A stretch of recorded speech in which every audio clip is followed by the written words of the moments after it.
आज मैं इस्लाम के इतिहास के ऐसे एक पैगंबर और बादशाह का जिक्र करूंगा जिनके हुक्म के ताबे सिर्फ इंसान ही नहीं बल्कि जानवर, परिंदे, देव, जिन्नात, यहां तक कि हवा भी रहती थी।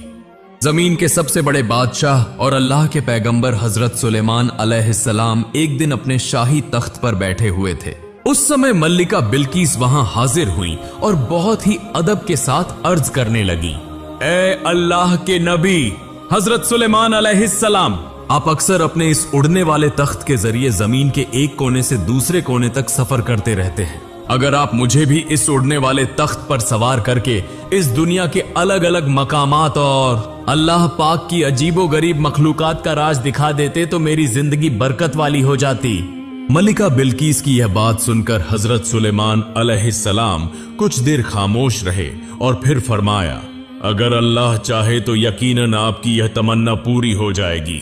इसके बाद वे दोनों उड़ने वाले तख्त पर सवार हो गए और हजरत सुलेमान अलैहिस्सलाम ने हवा से कहा, ए हवा, हमें उस जगह ले चल जहां अल्लाह ताला की अता की हुई जमीन का सबसे हसीन मकाम मौजूद है। यह कहना था कि हवा ने उस उड़ते तख्त को उड़ाना शुरू किया। चलते चलते 7 समंदर पार कर ली। कुछ देर बाद उन्होंने देखा कि समंदर के बीच एक बहुत ही हसीन और जमील जजीरा मौजूद है। हजरत सुलेमान अलैहिस्सलाम के हुक्म से हवा ने वहीं उतार दिया। हजरत सुलेमान अलैहिस्सलाम और मलिका बिल्किस उस जजीरे की खूबसूरती देखने लगे। मलिका बिल्किस ने देखा कि वहां रंग बिरंगे परिंदे, बेशुमार नामालूम जानवर और हसीनो जमील मछलियां घूम फिर रही हैं। यह देखकर मलिका बिल्किस बोल उठी, ए मेरे परवरदिगार, ए अजीम अल्लाह, तेरी यह दुनिया कितनी हसीन है, हम तेरी किसी भी नेमत का इनकार नहीं कर सकते।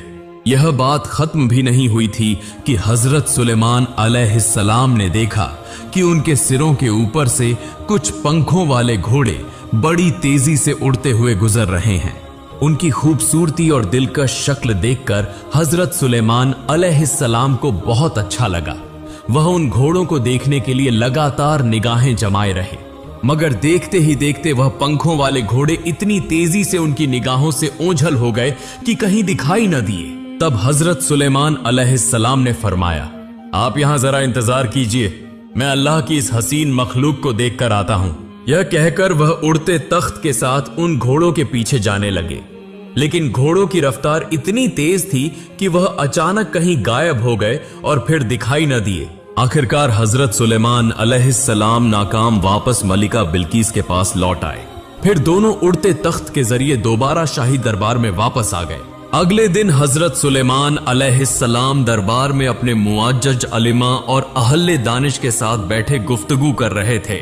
उस समय हजरत सुलेमान अलैहिस्सलाम ने कहा, क्या आप में से कोई बता सकता है कि वह हसीन और जमील पंखों वाले घोड़े जो आसमान में तेज रफ्तारी से उड़ते हैं कहां मिल सकते हैं? इस पर वहां मौजूद एक सिपाही ने अर्ज किया, हुजूर, ऐसे घोड़ों को देखना तो दूर की बात है, हमने तो आज तक उनका नाम भी नहीं सुना, बल्कि जिन्हों का बादशाह शायद इसकी खबर दे सके। तब हजरत सुलेमान अलैहिस्सलाम ने फरमाया, जाओ और जिन्नों के बादशाह को यहां बुलाओ। फिर कुछ सिपाही इस खबर को देने के लिए रवाना हुए। जिन्नात नजर नहीं आते थे, इसलिए वे जाकर गैर मरियम हालत में कहने लगे, ए जिन्नों के बादशाह, हजरत सुलेमान अलैहिस्सलाम ने आपको फौरन हाजिर होने का हुक्म दिया है। यह बात कहने के बाद वह वहां से निकल आए। साथ ही जिन्नों का बादशाह बाहर आ पहुंचा और शाही दरबार की तरफ रवाना हो गया। जिन्नों का बादशाह दरबार में आकर अर्ज करने लगा, हुजूर, मैं आपके हुक्म की पाबंदी में हर तरह से राजी खुशी हूं, आपने मुझे क्यों बुलाया? तब हजरत सुलेमान अलैहिस्सलाम ने फरमाया, कुछ दूर समंदर के बीच एक खूबसूरत जजीरा है और उस जजीरे पर कुछ पंखों वाले घोड़े उड़ फिर रहे हैं, उनमें से कुछ घोड़े पकड़ कर लाओ। यह बात सुनकर जिन्हों का बादशाह चौंक गया और बेजुबान होकर खड़ा रह गया। फिर हजरत सुलेमान अलैहिस्सलाम ने कहा, क्या हुआ, तुम कुछ क्यों नहीं कहते? फौरन मेरे इस हुक्म को बजा लाओ। तब जिन्हों का बादशाह बोला, हुजूर, मुझे और कोई हुक्म दीजिए, मैं वह पूरा कर दूंगा, मगर बराहे कृपा इस हुक्म को वापस ले लें, मुझे माफ कर दें, यह हुक्म हम पर काबिले अमल नहीं है। इस पर एक सिपाही जो पास खड़ा था गुस्से से बोला, क्या कह रहे हो? हजरत सुलेमान अलैहिस्सलाम का हुक्म तुम पूरा नहीं कर सकोगे। फिर जिन्हों के बादशाह ने कहा, हुजूर, इन घोड़ों की रफ्तार इतनी ज्यादा है कि उनके करीब पहुंचने से पहले ही वह आसमान में उड़कर चले जाएंगे, हम उन तक पहुंच ही नहीं सकेंगे। बल्कि एक जिन्न है जिसका नाम शमदून है, जो आपके खौफ से समंदर की तह में रहता है। शायद वह यह काम कर सके। तब हजरत सुलेमान अलैहिस्सलाम ने फरमाया, जाओ और उसे साथ ले आओ, उन घोड़ों को पकड़कर मेरे लिए ले आओ। इसके बाद जिन्नों का बादशाह कुछ हमराह लेकर समंदर के किनारे पहुंचा और जोर से पुकारने लगा, ए शमदून जिन्न, जल्दी बाहर आओ। मगर कोई जवाब नहीं आया। तब जिन्नों का बादशाह चालाकी से बोला, ए शमदून, तुम्हारे लिए एक खुशखबरी है, अब तुम छिपे नहीं रहोगे। हजरत सुलेमान अलैहिस्सलाम इंतकाल कर गए हैं। यह सुनकर समंदर की तह से शमदून जिन्न बहुत खुश हुआ। वह बहुत खुश होकर कुछ साथियों के साथ समंदर की तह से ऊपर आने लगा। जब वह उनके पास पहुंचा तो जिन्नों के बादशाह ने कहा, ए शमदून, अब छिपने का दौर खत्म हो चुका है। हजरत सुलेमान अलैहिस्सलाम इस दुनिया में और हुकूमत नहीं कर पाएंगे। अब इस दुनिया की हुकूमत हमारे हाथ में आ जाएगी, लिहाजा देर न करो, फौरन चलो। फिर वह सफर करते हुए काफी रास्ता तय करके जब रास्ते के बीच में आए तो जिन्हों का बादशाह उन्हें गिरफ्तार करके कुछ ही देर में शाही दरबार में हाजिर कर दिया। जब हजरत सुलेमान अलैहिस्सलाम को देखा तो शमदून जिन्न खौफ से कांपने लगा, क्योंकि उसने पहले बहुत सी गलतियां की थी। फिर शमदून जिन्न गिड़गिड़ा कर इल्तिजा करने लगा, हुजूर, आपके खौफ की वजह से मैं इतने जमाने तक समंदर की तह में छिपा रहा। यह हकीर आपके सामने बड़ा गुनहगार है। मैं जानता हूं कि जो जुर्म मैंने पहले किया उसकी सजा मौत है, फिर भी मैं आपसे बख्शिश मांगता हूं। मेहरबानी फरमाकर मेरी जान बख्श दे। अब से मैं कभी नाफरमानी नहीं करूंगा। तब हजरत सुलेमान अलैहिस्सलाम गुस्से में होकर बोले, ऐ शमदून, मैं तुम्हारा गुनाह माफ कर सकता हूं अगर तुम मेरे लिए एक काम कर दो। शमदून जिन्न बोला, हुजूर बताइए, मैं आपके लिए क्या करूं? तब हजरत सुलेमान अलैहिस्सलाम ने फरमाया, कुछ दूर समंदर के दरमियान एक खूबसूरत जजीरा है और वहां पंखों वाले घोड़े हैं, उनमें से कुछ को मेरे लिए पकड़ कर लाओ। यह सुनकर शमदून जिन्न हैरान रह गया मगर कुछ नहीं बोला। इस हुक्म को पाकर तमाम जिन्नों की जमात समंदर के बीच उस जजीरे की तरफ रवाना हो गई।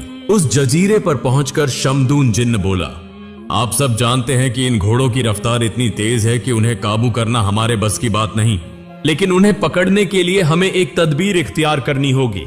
यह घोड़े जब उड़ते उड़ते थक जाते हैं तो पास ही एक जगह पानी पीने आते हैं। अगर हम उस पानी में शराब मिला दें तो यह शराब पीकर मदहोश हो जाएंगे और उस वक्त हम उन्हें रस्सी से बांध लेंगे। यह तदबीर सुनकर सबको बहुत पसंद आई, इसलिए वे सब बिला ताखीर उस जगह पर पहुंचे और वहां उस पानी में शराब मिला दी और हर एक अपनी अपनी जगह छिप गया। कुछ देर बाद निहायत हसीन पंखों वाले घोड़े उड़ते उड़ते उस पानी के पास आए, पानी पिया और साथ ही नशे में चूर हो गए। वह उड़ने के काबिल न रहे। तभी उन घोड़ों को रस्सियों से बांध दिया गया। इसके बाद सबके सब घोड़ों को लेकर हजरत सुलेमान अलैहिस्सलाम की खिदमत में हाजिर हुए। घोड़े इतने खूबसूरत थे कि उनसे नजरें हटाना मुश्किल हो गया। हजरत सुलेमान अलैहिस्सलाम भी उन्हें एकटक देखने लगे और देखते देखते अपनी फर्ज मनसबी भूल गए। उस वक्त असर की नमाज का आखिरी वक्त बाकी था और सूरज डूबने ही वाला था। घोड़ों की खूबसूरती देखने में मशगूल होने के सबब नमाज अदा न हो सकी। अचानक हजरत सुलेमान अलैहिस्सलाम को नमाज याद आई तो वह चौंक उठे और नमाज के लिए दरबार के अंदर जाने लगे और फौरन अल्लाह के हुजूर तौबा की और अर्ज करने लगे, ए अल्लाह, ए मेरे परवरदिगार, मैं बेसमझी में इस हुस्न के जाल में फंसकर तेरी इबादत भूल गया हूं, तू मेरे इस गुनाह को माफ फरमा दे। यह कहकर वह जारो कतार रोने लगे। ऐसे ही वक्त अल्लाह ताला ने हजरत जिब्राइल अलैहिस्सलाम को फरमाया, ए जिब्राइल, सूरज को हुक्म दो कि अल्लाह के हुक्म से कुछ वक्त के लिए डूबने में ताखीर करे। यह हुक्म पाकर हजरत जिब्राइल अलैहिस्सलाम सूरज के पास गए और कहा, ए सूरज, अल्लाह के हुक्म से यहीं ठहर जा जब तक अल्लाह के पैगंबर हजरत सुलेमान अलैहिस्सलाम अपनी नमाज मुकम्मल न कर लें, तुम गुरूब न होना। तफसीर करने वाले बयान करते हैं कि उस दिन सूरज अपने वक्त पर गुरूब नहीं हो सका। दूसरी तरफ हजरत सुलेमान अलैहिस्सलाम ने जल्दी से असर की नमाज मुकम्मल की और फिर सूरज गुरूब हो गया। तब हजरत सुलेमान अलैहिस्सलाम दिल की कसक के साथ जार जार रोने लगे और अल्लाह के हुजूर दुआ करने लगे, ऐ मेरे अल्लाह, तू तो रहम करने वाला है। मैंने खता से इस दुनियावी घोड़े के हुस्न में फंसकर सब कुछ भुला दिया था। मेहरबानी फरमाकर मुझे माफ फरमा दे। इसके बाद उनके दिल में उन घोड़ों पर सख्त गुस्सा पैदा हुआ। तब हजरत सुलेमान अलैहिस्सलाम ने सबसे कहा, इन घोड़ों को मेरे सामने लाओ। इस हुक्म पर घोड़ों को एक एक करके सामने लाया गया और ठीक उसी वक्त हजरत सुलेमान अलैहिस्सलाम ने तमाम घोड़ों के पंख काट डाले। तभी गैब से आवाज आई, ए सुलेमान, तुमने यह साबित कर दिया कि दुनिया की हर चीज बेवक्त है और अल्लाह की मोहब्बत ही तुम्हारे नजदीक सबसे आला है। इसके कुछ दिन बाद हजरत सुलेमान अलैहिस्सलाम अपने उड़ते हुए तख्त पर अकेले ही किसी जगह सैर कर रहे थे। रास्ते में उन्होंने देखा कि एक जिन्न बहुत परेशान और खौफजदा हालत में उनके पास हाजिर हुआ। तब आपने फरमाया, क्या माजरा है? तुम्हें इतना खौफजदा क्यों देख रहा हूं? वह जिन्न अर्ज करने लगा, ए अल्लाह के पैगंबर हजरत सुलेमान अलैहिस्सलाम, बाबिल के करीब एक जिन्नों का गिरोह है जो आम इंसानों पर जुल्म करता है और हम पर भी ज्यादतियां करता है। सिर्फ यही नहीं, वह जिन्न जादूगरी करके लोगों के दरमियान फसाद फैला रहे हैं। उनकी वजह से इंसानों का ईमान बर्बाद हो रहा है और लोग सिराते मुस्तकीम के रास्ते से हट रहे हैं। हुजूर, आप इसका फैसला फरमाएं। यह सुनना था कि हजरत सुलेमान अलैहिस्सलाम ने कोई देर नहीं की और फौरन अपने उड़ते हुए तख्त के साथ बाबिल की तरफ रवाना हो गए। एक लम्हे में ही हजरत सुलेमान अलैहिस्सलाम उन जिन्नों के ठिकाने पर पहुंच गए। तब हजरत सुलेमान अलैहिस्सलाम ने फरमाया, ए मगरूर जिन्नात, अल्लाह से डरो और अल्लाह के रास्ते पर आ जाओ। वह यह नहीं जानते थे कि अल्लाह ताला ने हजरत सुलेमान अलैहिस्सलाम को कितनी बड़ी ताकत अता की है। चुनांचे वहां मौजूद जिन्नों के सरदार ने कहा, हम किसी से नहीं डरते और न ही किसी की बात मानते हैं। और कुछ जिन्न हजरत सुलेमान अलैहिस्सलाम के उड़ते तख्त को चारों तरफ से घेरे खड़े थे। तमाम जिन्नों की जमात घमंड के साथ चीख चीख कर कहने लगी, तू कौन है? हम किसी को नहीं जानते। अगर वाकई तेरी ताकत है तो हमें हरा कर दिखा, हमें कैद करके दिखा। यह सुनना था कि हजरत सुलेमान अलैहिस्सलाम ने अपनी एक मुजिजाना कुदरत का निशान दिखा दिया। आपने जब उनकी तरफ निगाह डाली तो अचानक जबरदस्त तूफान शुरू हो गया। हर तरफ बादलों की गर्ज सुनाई देने लगी, जमीन फट गई और बड़ी बड़ी लोहे की जंजीरें निकल आईं, जिन्होंने एक एक करके सब जिन्नों को जकड़ लिया। वह 1 इंच भी हिलने के काबिल न रहे। यह मंजर देखकर तमाम जिन्न हजरत सुलेमान अलैहिस्सलाम के कदमों में गिर पड़े और कहने लगे, आप कौन हैं? हमें माफ कर दें। तब आपने फरमाया, मैं दाऊद का बेटा और अल्लाह का पैगंबर हजरत सुलेमान अलैहिस्सलाम हूं। अल्लाह ने मुझे इस दुनिया का बादशाह बनाया है। ए जिन्नों की जमात, होशियार रहो, इस जमीन पर फसाद मत फैलाओ वरना अल्लाह के अजाब से तबाह हो जाओगे। इसके बाद तमाम जिन्नों ने एक अल्लाह पर ईमान लाया और हजरत सुलेमान अलैहिस्सलाम को नबी मान लिया। उन्होंने वादा किया कि जब तक वे इस दुनिया में रहेंगे न तो फसाद करेंगे और न ही इंसानों पर जुल्म ढाएंगे। और इस तरह सभी जिन्नात भी हजरत सुलेमान अलैहिस्सलाम के हुक्म के ताबे हो गए। इंसानों के साथ साथ जिन्नात भी हजरत सुलेमान अलैहिस्सलाम के दरबार में आते जाते थे। एक दिन हजरत सुलेमान अलैहिस्सलाम सभी इंसानों और जिन्नात को लेकर दर्स दे रहे थे और तकदीर के बारे में गुफ्तगू कर रहे थे। उनके दरमियान उस वक्त का एक निहायत ताकतवर जिन्न भी मौजूद था। वह अचानक कहने लगा, हुजूर, मुझे लगता है कि अगर तकदीर खराब हो तो हम उसे बदल सकते हैं। उस समय हजरत सुलेमान अलैहिस्सलाम ने फरमाया, तकदीर तो पहले से अल्लाह ने मुकर्रर की है। उस समय वह जिन बोला, नहीं, यह मैं बदल सकता हूं, मुझे कुछ साल का वक्त दीजिए, मैं यह काम करके दिखाऊंगा। यह कहकर वह बहस करने लगा। तब हजरत सुलेमान अलैहिस्सलाम ने उसे यह काम पूरा करने के लिए कुछ साल का वक्त दे दिया। एक दिन वह जिन अकेला सोच रहा था कि यह काम वह कैसे करेगा। वह किसी जगह से उड़ रहा था। उसी समय अचानक उसने देखा कि उस सल्तनत से कुछ फासिले पर एक मालदार आदमी का एक बहुत बड़ा महल है। वहां कुछ छोटी लड़कियां खेल रही हैं। यह देखकर जिन वहां रुक गया और गायब होकर उस मालदार आदमी की छोटी बेटी को उड़ाकर ले गया।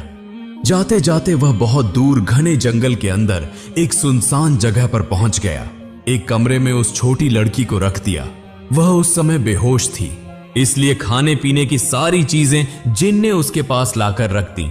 कुछ देर बाद जब उस छोटी लड़की को होश आया तो देखा वह रो रही है।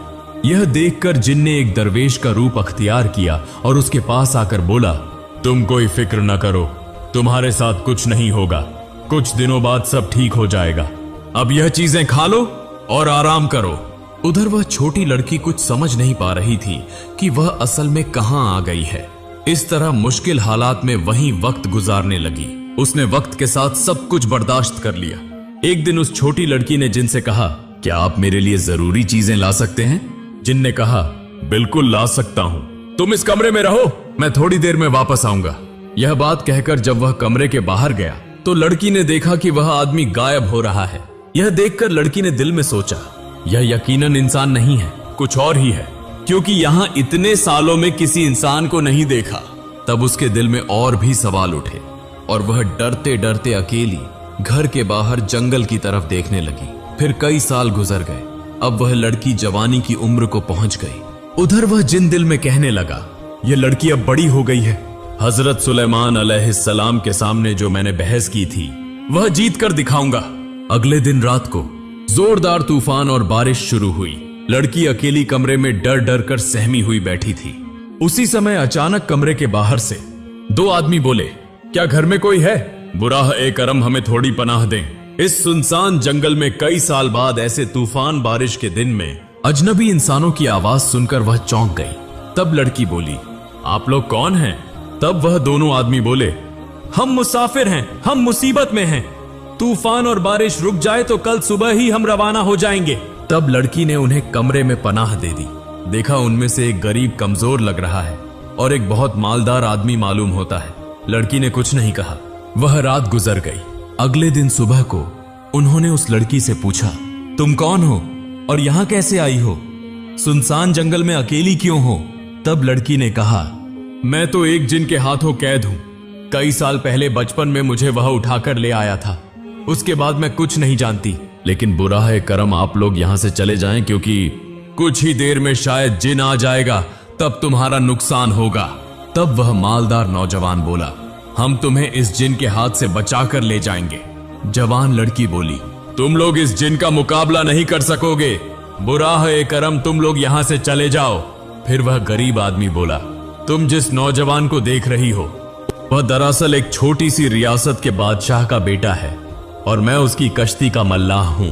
हम मछली पकड़ने के लिए निकले थे, लेकिन सख्त तूफान बारिश की वजह से हमारी कश्ती डूब गई।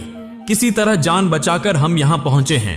तब नौजवान बोला, मैं जानना चाहता हूं कि जिन ने तुम्हें इस तरह कई सालों तक कैद में क्यों रखा है? तब जवान लड़की बोली, मैं कुछ नहीं जानती। जिन तुम्हें नुकसान पहुंचा सकता है। यह कहकर उसने उन्हें कमरे में छुपा दिया। उधर जिन के आने का वक्त हो चुका था। अचानक वह जिन कुछ खाने की चीजें लाकर कमरे में दाखिल हुआ और बोला, क्या बात है, आज कुछ अलग लग रहा है। यहां कोई इंसान आया था क्या? तब लड़की बोली, आप यह सब क्या कह रहे हैं? ऐसे सुनसान जंगल के दरमियान इंसान कहां से आएगा? आपका ख्याल गलत है। तब जिन बोला, ठीक है, मैं जा रहा हूं। बादशाह के दरबार में मेरा कुछ अहम काम है, यहां आने में कई दिन लग सकते हैं। यह कहकर जिन वहां से चला गया। उनका इरादा था कि इस मासूम लड़की को इस सुनसान जंगल में इस जिन के हाथ से बचाया जाए। फिर कश्ती के मल्लाह ने कहा, तुम दोनों निकाह कर लो और इस जंगल को छोड़कर इंसानों के दरमियान रहना शुरू करो। मैं अकेला घर की तरफ रवाना हो रहा हूं। कुछ दिन बाद लोगों को लेकर तुम्हें बचाऊंगा। इस बात के मुताबिक मल्लाह ने उनका निकाह मुकम्मल कराया और शहर की तरफ रवाना हो गया। यूं कई दिन गुजर गए।